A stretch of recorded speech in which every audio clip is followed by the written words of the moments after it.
All right. Hey guys, happy Friday. It is Friday, January 26th. Can't believe that this month, first month of the new year is already almost over. Fire Fridays, where every Friday we get together and talk about one of the really, really cool extra opportunities here at eXp Realty, which is the opportunity to help other people build great lives on this platform. So we talk about agent attraction, and we talk about growth, and we talk about connection and serving others and that kind of thing. And when you talk about that sort of thing, growing a business, helping others, caring about other people's needs, and being genuine in those communications, one of the people that immediately comes to mind for me is my good friend Jason Gesing. Really has been a pleasure over the last, now it's been, gosh, I think we met like 7 years ago. And 2016. Yeah, there you go. There you go. And man, I don't know, maybe it was just me, but I felt we hit it off right away. I liked you right away anyway. I'm not sure if it was reciprocated. No, the feeling was mutual. We had a little bit of a delay in the road. It took a little while to get you here, but we wanted you right away. We knew what we were looking at the first time I met you, Dave. So thank you, man. I appreciate it. But it was so fun to meet you, and it's been so fun to get to know you, over the years, and to be able to work together and have fun together and build a friendship. But one of the things that definitely people talk about when they talk about you is they talk about the authenticity. You're not a showman. You are, you're the genuine article. And you bring a lot of wealth and a lot of experience to the table, but you bring a lot of genuine care about the people around you. Genuine care about the kind of the mission and that kind of stuff. And that's one of the things that I really enjoyed about working with you. And that's something that we talk about in growth all the time, being so important that just like in sales, you can't have commission breath. If it's all about what you're getting out of it, then it doesn't get you very far. So man, I'm going to let you talk about whatever you want to talk about. But I think, with the incredible growth of the company, your perspective on, I posted something about it this morning, from when I came on board, we were back at 10,000 agents. When you came on board, there's like 14. So, the fact that we're sitting here at 90,000 agents and growing and continuing to grow when, NAR is going backwards and the industry shrinking a little bit right now in agent count. But the fact that, just in the last 5 years, we added a net of 80,000 agents, right? We're 80,000 agents larger than we were 5 years ago. So a lot of people came and a lot of people stayed in an industry where it's super crowded with other models and opportunities and possibilities, but we're the only one that did that. So your perspective on why this is such a great place for people, I think would be helpful, but then, I'm going to give you the floor too. I'll tell you what, first of all, I got a lot of rust in me because I haven't done one of these in a while. So I'm hoping that people will jump in and, let's make it interactive and ask questions, because you tell me that you want me to just talk about whatever I want to talk about. And then you got to be careful because we'll all be ordering lunch. Ready. So the first thing I want to say, Dave, I think about the last 13 years and I think about various points where there were certain challenges. I mean, obviously the first time you launch, the challenges that nobody knows what you're talking about. What is EXP, Exit Express? All sorts of, strange names, didn't know what the metaverse was or the platform. So that's obviously a challenge. But as you grow, there are other challenges that come. And when you arrived, certainly we were knee deep in challenges. And Pat knows this, Chris knows this. In terms of getting people over the line and getting them onboarded and things like that. And I know we've made great strides. And that really was a function of just the feverish demand for the model and the appetite for something that was different and was going to empower agents. But when I really think about the challenges that at least I experienced over the last many years, you were right there alongside me. And I think in particular about a trip that we took to Philadelphia back in late 2019 and some of the conversations that we had. There have been obstacles and challenges and things that we had to work through and overcome that honestly probably, we don't talk about them much, and we won't get into the detail here. But the point is that throughout each of those, you were right alongside me, right there, adding value and really sort of helping me and guiding me in many respects. And I've watched you do these episodes now every Friday.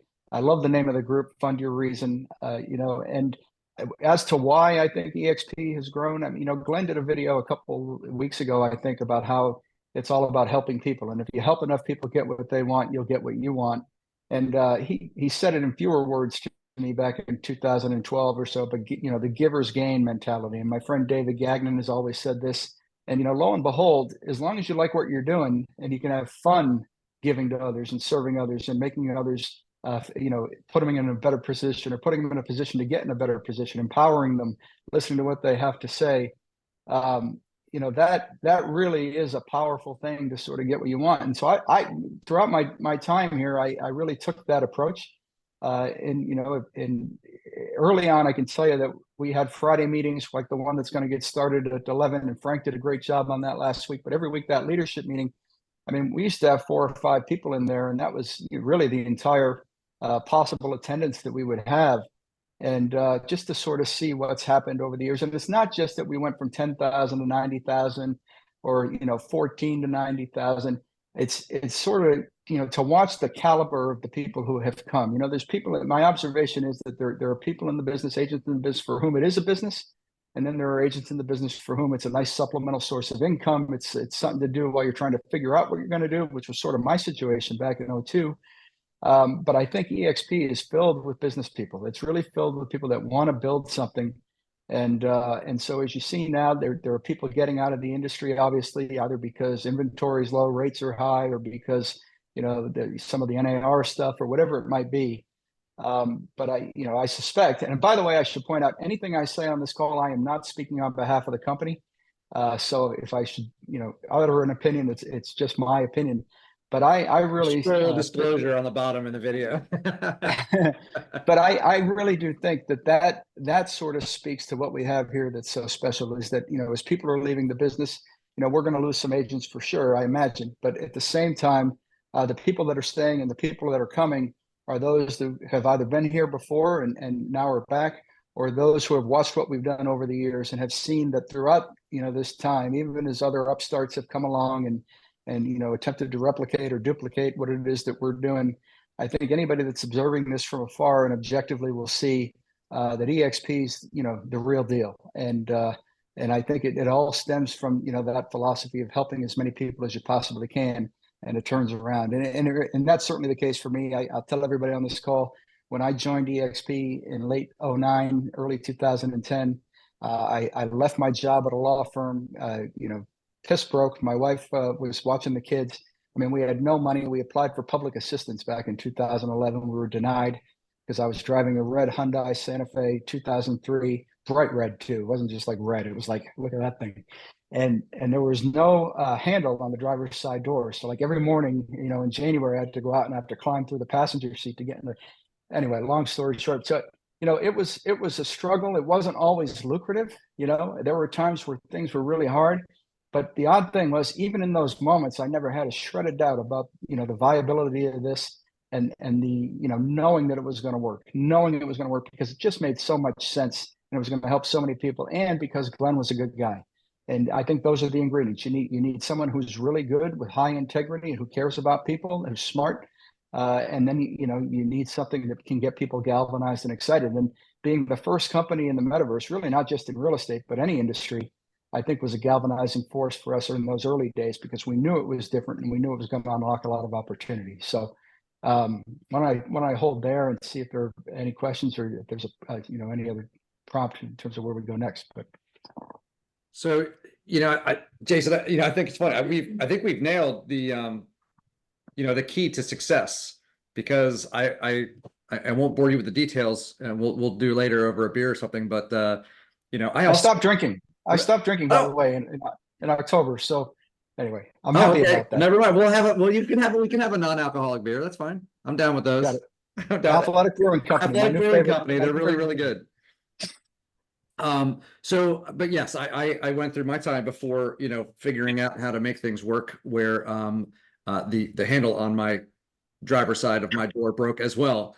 And I would climb through the passenger side, but then that one broke. I had a hatchback.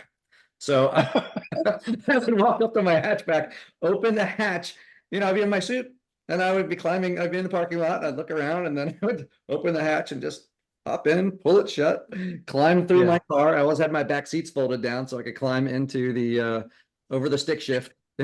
into my It's driveway. great. So. It's great for showing houses. It really is. It's great. That's right. Let me get that for you. I'll be right back.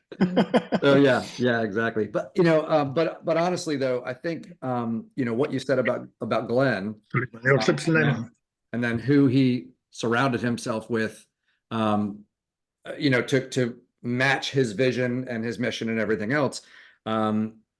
He formed this company out of out of necessity, right? The market changes and everything else. But when he went to go build it, it was one thing to go, hey, I need to convert this because I can't keep taking care of my agents. He was paying for, through the business that was generated, he was paying for a place basically for the team to build their businesses and succeed. And when the market made that impossible to do with the overhead, and so he restructured and they built this company, he said, okay, if I'm going to go build this as a new entity, I want it to be an entity that helps agents be successful. I want them to have ownership in the company. I want them to be able to share in the revenue, the profits of the company, and in a meaningful way, unlike, place where he'd been before, where it wasn't really meaningful, the income that you could get from that. Like, how do we really impact this? So when agents are here, they're building security, they're building wealth, they're building opportunity, and they really have a part in building this. And when that's your heartbeat, he was like, hey, we're going to go use technology to enrich agents' lives and build a place where they can be successful. And so, his goal wasn't, hey, I want to be a billionaire. His goal wasn't, I want to go change the world. His goal was, how do we create a place where we can all succeed together?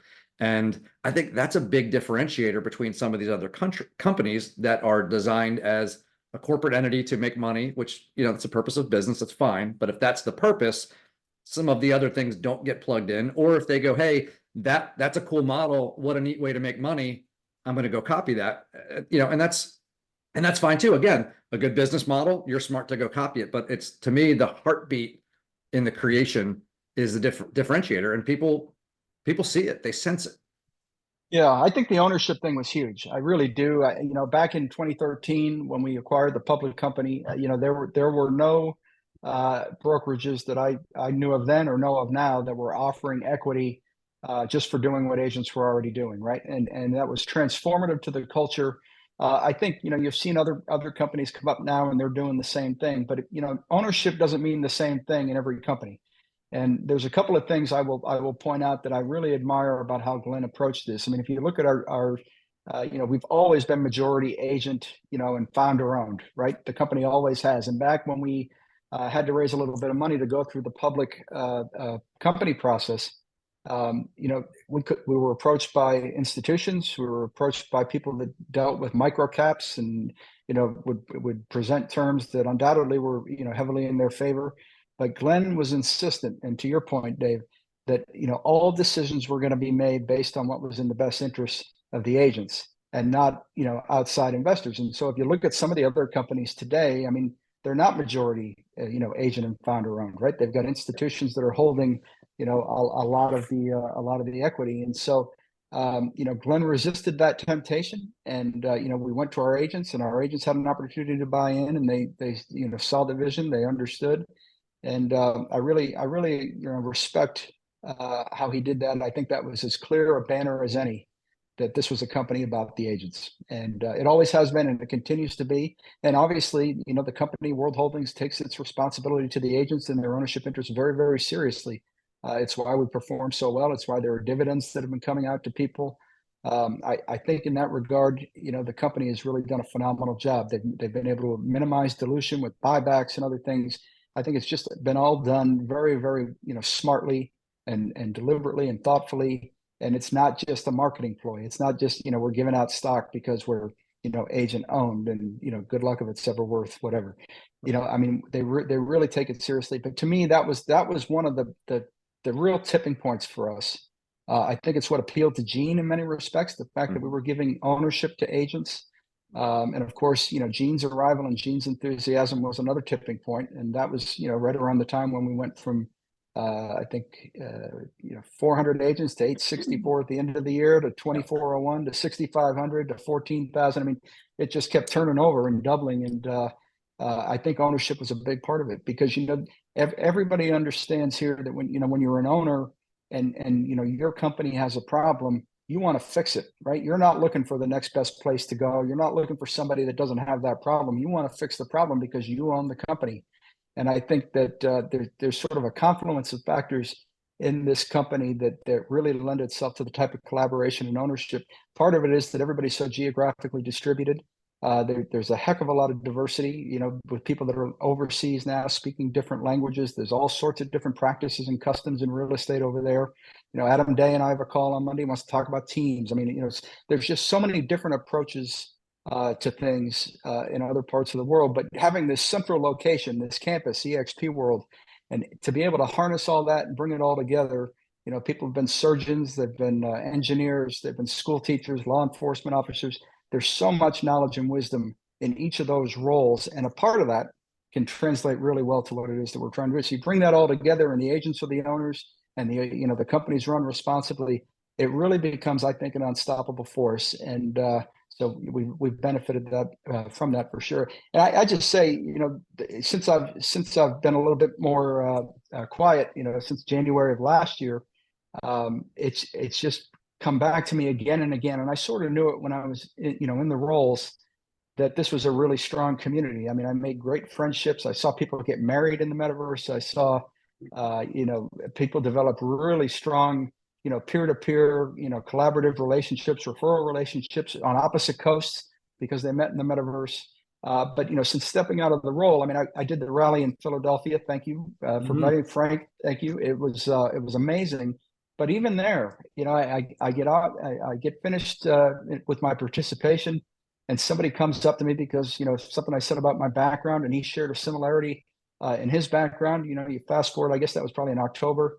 Here we are going into February. 5 months later, he and I are working on some stuff, and it's you know, it's just so fortuitous. So I just say to everybody on the call, don't underestimate the power of the network. You know, we talk about networking, we talk about making connections, and oftentimes we're thinking, well, how are we going to go get the next business, or how are we going to go find the next agent outside?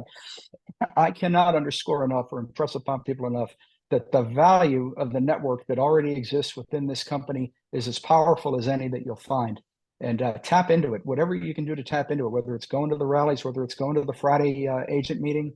You know, even if you're working on a purchase and sale agreement and you got a monitor next to you, log into the campus, you know, sit in, listen to a class, or just, you know, sit by the ocean and wait for somebody to come up to you and introduce themselves.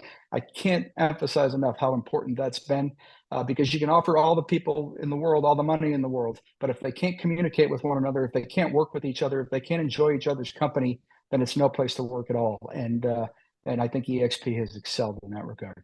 Yeah, I agree, man. And you and I talked about community, you know, from the early days, right? I mean, that was always something. And you told me, you know, early on, because I'm trying to figure this out, right? A whole new model, a whole new way to do this. And I'm like, okay, you know, this is cool. Love the platform, love everything else. I get from a financial standpoint and an operational standpoint why this works.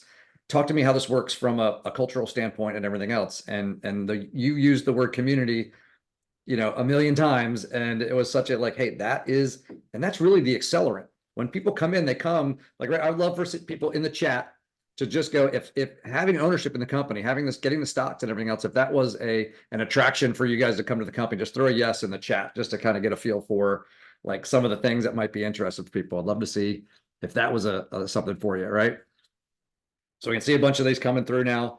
You know, people saying yes, right? So so you come in for the financial opportunity, but when you get in here and you start to meet the people and you build, I was shocked by it. I actually had an industry expert who was doing a coaching, you know, for a bunch of industry leaders. And he actually talked about EXP before I was here. And he said, it's never going to work because we are like, you know, we're social beings, and it's lost its soul. There's no connection you know, at that company. And so it'll never take off. It's never going to succeed. And that was, you know, we were at, you know, 4,000 agents or something at that point. And he said, it's never going to work. And it actually made me really interested in it at that point. But, Right. the first time we hung out as an executive team, we went up to New York for Inman, and we went out for pizza. I don't know if you remember, we had that. I'm trying to think of where it was we went to. But we went up for pizza, and I hadn't met 90% of the team ever in person. I'd only been, you know, on staff for a couple of months. And they walked in, And what was amazing is I knew either from their voice or like their similarity to their avatar or the way they acted or something like that. I had gotten there kind of early. As everyone walked in, I knew exactly who they were. And we sat around this table, and almost everyone was pretty new at that point.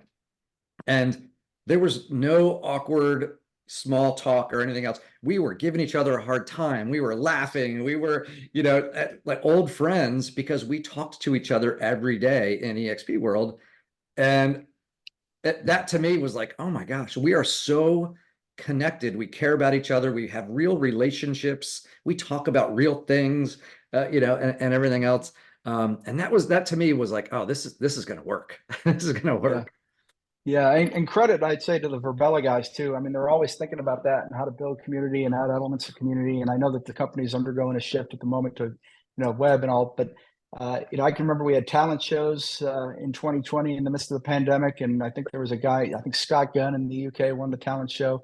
There were soccer tournaments. I mean, birthday parties, weddings, as I mentioned. All the things that you would do in an office to create culture. And I think, we did all of those things, but if you're in a traditional setting and you've got offices in multiple locations, it's a bit harder to pull off. And, in terms of the accessibility piece. And I think a big part of culture is making sure that there's no ivory tower, right? That it's sort of like everybody's working towards the same thing. And you can really have that feeling reinforced and instilled in you, and you can believe it fully when you have access to people. And it doesn't matter who they are or what their title is. And I think Glenn always prided himself on that. Don't call me, but come on into my office and we're happy to talk. And that's one thing about him. 13 years later, 90,000 agents later, he will be a mentor to anybody that wants it, and remains committed to the same person he's always been. And and that says a lot about him, given the success that he's experienced. Yeah, in some of the other larger companies, if you go to their conventions and that kind of stuff, the executive team, they pop up on stage, like they're in the green room, they pop up on stage, then they go off stage, and you don't see them. I mean, and if they're walking through the hall, they have an army of people around them, kind of protecting them from the riffraff, and they're swept through the halls and boom, on to their next thing, and there's not a lot of interaction with them. Right. And that's one of the things, again, it was like, okay, we're going to purposefully set up these meet and greets. Remember, they would give us the tickets for whether it's for drinks or for food or for whatever it was, sit us by the table where all the food was, and just say, hey, all the leadership team is all going to be there because we want to talk to everybody. We want to build the relationships and be there. And that was one of the most fun times for me of every one of the conventions, was just being out there hanging out. And people talking about what they're doing and where they're from and meeting people from all over the world. It was really fun. It's just a different experience. That's the part I miss most, I would say, but obviously there's plenty of opportunities, but they're not as frequent as they once were. But, to me, I feel like I've developed a family of people all over the world. And, wherever we go, whatever it is that we're doing, whether it's leisure or business related, you can know that there's somebody in the market who thinks the way you do. They're forward thinking, they're open to new opportunities and how they may impact somebody's lives or business. The door's not closed ever. And they believe in EXP. And so you can go to South Africa and you can find that person, and Andrew Thompson or any of the other agents there. You can go to Australia and find that. You can go obviously to the UK. I mean, any market in the world that we're in, 25 countries, you have somebody you can turn to. You've got a family member there. And I find that remarkable. I was invited by Audrey Melovec to stay at her house in France. I've not done that yet, but I mean, that's the type of care and support that you get from folks. There was an agent that onboarded years ago in the Pacific Northwest, and our onboarding specialist at the time lived in Nevada, and they went through this process. We were much smaller, so onboarding could take as long as you wanted it to, or you could really get to know somebody in the process. And they got to know each other, and the next thing you know, he was down in Vegas performing at her daughter's wedding, right, in real life, and they went on to see each other, I think, every 6 months or so just to check in. I mean, those are the types of relationships and bonds that you can't replace, and they're the types of relationships you really can't form if you're strictly doing Zoom calls and then you get off the call and there's nobody around. But I think our environment, the campus, really gives you a persistent sense of presence, right? And that persistent presence is what makes you feel like part of an organization and part of a family and part of a community.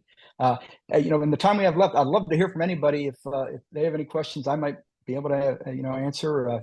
Yeah, why don't you guys at throw this- throw some questions in the chat so we don't get overwhelmed with the volume. I'm gonna take us off of pin here so we can see everybody.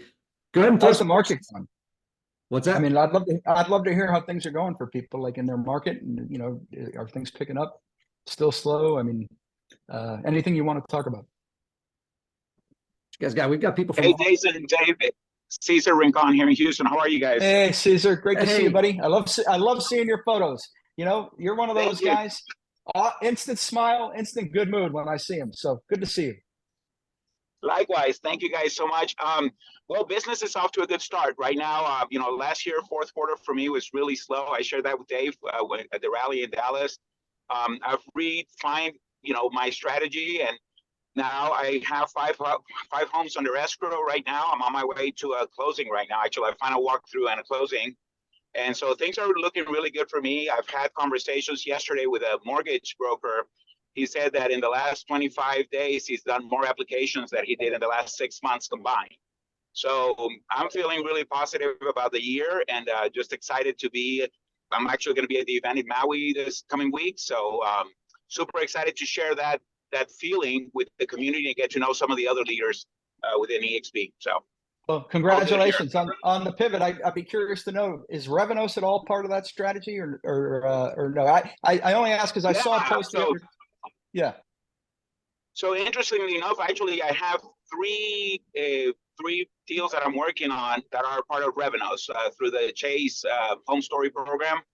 Okay. So that's been nice. That two are under contract. One is still in the works. We're shopping around for houses, but that's definitely helps. Absolutely. Yeah, I saw a post from Jackie Bowman. I think it was just yesterday. I think it was like 1.5 billion or so in business that has been generated in volume and through Revenos, and I know thousands and thousands, tens of thousands of leads. I'd really encourage anybody who's looking for business or would like to supplement it, or maybe like to support somebody that they're mentoring or on their team. Get them enrolled in Revenos. Get them certified in relocation and REO and all these things. It's a great source of business, and it so makes me happy to see how successful it's been. They're looking to 10x that. The numbers are incredible. Talking to Leo, from where it was when it first got started, it was like a couple of million. It was like 5 million. Yeah. Went to over $1 billion, right? And like we're just scratching the surface. So it's going to be billions of dollars in closed real estate transactions and leads given out from all of these sources through the Revenos platform. So if you're not plugged in. Yeah, and I know it's an attraction call in a sense here, right? So I mean, these are the things that I would lead with on attraction. I mean, you come into an agent who's struggling, right? That things are down like they were, last year, right, Caesar? And you talk to folks about Revenos and the rate at which those leads close and the quality of those leads and the process by which you get them and service them and all the training that goes with it. You're not going to find that. I really don't believe you're going to find that anywhere else. Not in relocation today. I think we've already sort of we're built for it. We're set up for it uniquely. And my guess is that we probably got the best relocation company among brokerages in the industry by far. Yeah, Dave, I think the number, if I remember, the number was 20 or 21,000 leads were given last year through Revenos, and we're projecting doubling that this year. So when you think about those numbers, it's incredible. Yeah, like great point, Frank. Like what are the things you can get when you're having your attraction conversation? What can you get at EXP that you can't really get anywhere else? I can think of two immediately. Without one is Revenos, two is healthcare, right? Yeah. I mean, and we could go on and on. I'm sure we could find 500 of them, but I mean, these are the things that actually really matter. And sometimes when we start talking about rev share and stock and events and things, we might lose sight of some of the stuff that's really important, but we don't put front and center. But those are the things that will get people to come over. That, yes, sir. Yesterday, I brought on a team up in Maine from Keller Williams, and it was the health insurance that was the thing that got him here. Just so you guys know, when I spoke to that team leader, he said he has not been to the doctor in 7 years, hasn't been to a dentist in 4 years because he has not had health insurance for 7 years. Wow. So when we plugged him into that and he looked into it for his family, he's got 2 kids. It was that one thing. And Keller Williams had a pretty sweet deal for him. He's a top producer. So they gave him, you know, Keller Williams doesn't stick to the model, right? They'll start changing things and giving really good deals to their people. The health insurance outweighed the difference of what he was losing to get here. So that's a huge, huge hook. Huge. I'll share a story if I can. We had an agent back in COVID who ended up long form COVID. Great guy. I had the chance to meet him once up in Florida when he first joined with his team. Wonderful human being. I think he stayed in the hospital for like it was either like 90 days or months or something like that. And I forget what the total expense would have been. I think the bill would have been, upwards of like $3 million. And I believe out of pocket, because of our healthcare program, he paid $1,000. And I mean, that's the peace of mind that really allows you to pour into your business, right? You can't pour into your business and worry about leads if you're worried about your health. And so I think that's been a game changer, and that's great to hear. Congrats, Frank. Yeah, that's amazing. That's amazing. Yeah. And Jason, that's a great point, because a lot of times we lead with, I mean, those of us, you have a certain mentality and you're like, oh my gosh, I'm going to go build this. I'm going to get stock. I'm going to get, revenue share. We got all these other things and that kind of thing. And, we know that for 85% of the agents out there, they're looking at, hey, how is this going to impact my ability to serve my clients? What are the tools that you have on your platform that will allow me to give great service to my clients, or that will allow me to, get more transactions? What is the company doing to help me, survive and thrive? Transaction count has been down in the last year, right? So how is this company reacting to that to help us? Right. And what are those other components? And so, all of the different tools. So if you're here, right, then really digging into those tools for yourself and for your own business and understanding, because sometimes people either leave or think about leaving just because they don't know what they have access to. And like, well, this company's offering me this. And I'm like, do you know what we have? We got a lot of cool stuff. Yeah. And so really educating yourself for your own business, number one. And then secondly, it's not a one size fits all. And so when you talk to that person, you understand what their needs are and what are their concerns. What are they trying to accomplish, and what are their concerns that they're facing right now? And then you've got this massive toolbox of things to pull from to help them, as an individual, get where they want to go. Yeah, I also think the borderless nature of EXP and its structure as a non-franchise, I mean, it's really something that's unique. I mean, if any agent has aspiration, I mean, I think a lot of agents don't even think about extending their business into France or extending their business into California if they live in West Virginia. But I mean, that's the type of thing you can do here. And you know better than I do, Dave, because you spent a lot of time in a franchise system. But that's not as easy to do when you got separate ownership in all of these different markets, right? I mean, you got to negotiate different caps, different policies, navigate cultural differences, all sorts of changes. Yeah, financially and structurally, it's much, much harder on a franchise platform to do that. Even if you're with an independent, you're talking about then, linking under a different independent in another state, right? Whether it's for yourself and you're kind of dual state, snowbird or whatever, right? Or you just have different businesses in different areas, or even if you have, you live near a border, like I live, where I can drive into like 5 different states in 15 minutes. So, it's everything's close. Well, you would be in a different franchise all over the place. And so, additional caps, regional, fees, your royalties and all that kind of stuff going in there. And they don't all use the same tools. So to be able to easily launch a business, if you have a lead generation structure, that lead generation structure will work in any market. So, it's really kind of recession proofing your business to be able to plot that in different parts of the country and different types of markets where you say, hey, this one's picking up right now, that one is slowing down or whatever. And you're able to drive business like an equalizer to follow where business is being done. And agents in that market will always respond to someone who says, hey, I've got leads. So you can stand that up quickly. Yeah, Jason, that's something I talk about all the time when I'm on calls on a daily basis with brokers. I lead with that about being borderless. And I always tell people, like right now we're on this call with 41 people, which is awesome. Look how important you are, Jason. So right now, everybody's got a box around them. They have 4 walls around them. But when you get into our world, those walls disappear. And I talk about that to people all the time. I'm like, listen, there are 2 ingredients to be successful at EXP. Number 1 is to think bigger than you've ever thought in your life.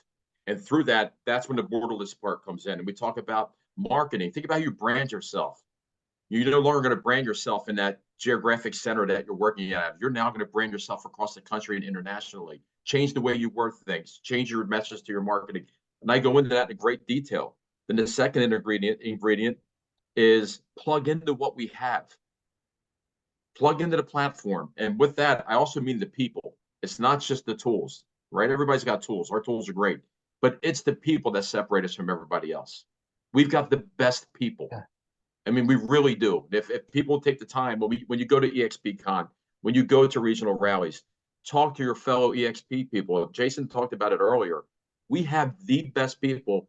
I've never been around this level of people in my entire career. And it's awesome. Yeah, it's awesome. Just I was in Inman on Tuesday. Anybody know Robin Mann? It's the first time I met Robin. So Robin comes up, introduced herself to me. I just finished a call on my laptop. We start talking. She's artsy, I'm artsy. I end up closing my laptop.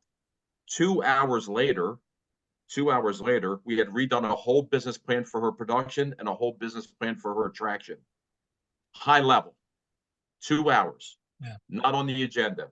It was the best 2 hours I had in my 48 hours while I was there. So when you're around these kinds of people that will share and that want to learn and that want to grow, you got to plug into that. If you're not collaborating, if you're not plugging into the people and the talent that we have, even in our FYR group, you're just missing the boat. It's all right in front of you. All the ingredients you need to be successful are right on this screen. So it's just a matter of plugging in. So I'm off my soapbox. And you had said something, so I want to jump in on there. And your point, Frank, about thinking big, right? Somebody asked me the other day if you need to be tech savvy, to be at EXP, right? And I think, before COVID, that was certainly an impression. And my answer, I always say no, because I'm like Exhibit A, that you don't need to be tech savvy to operate in that place, right? I was the last guy to introduce my BlackBerry. Glenn still asks me if I can hand him my BlackBerry, so he could. But I think, to me, you got to be savvy in the sense that you got to be open, right? You just got to be aware. You got to be aware that there's stuff out there that can improve your business at the drop of a dime. I mean, look at AI and what it can. I mean, I'm blown away with what it's doing for me. I mean, I learned how to create a GPT profile. You can create these things like they're your professional. Hire a market.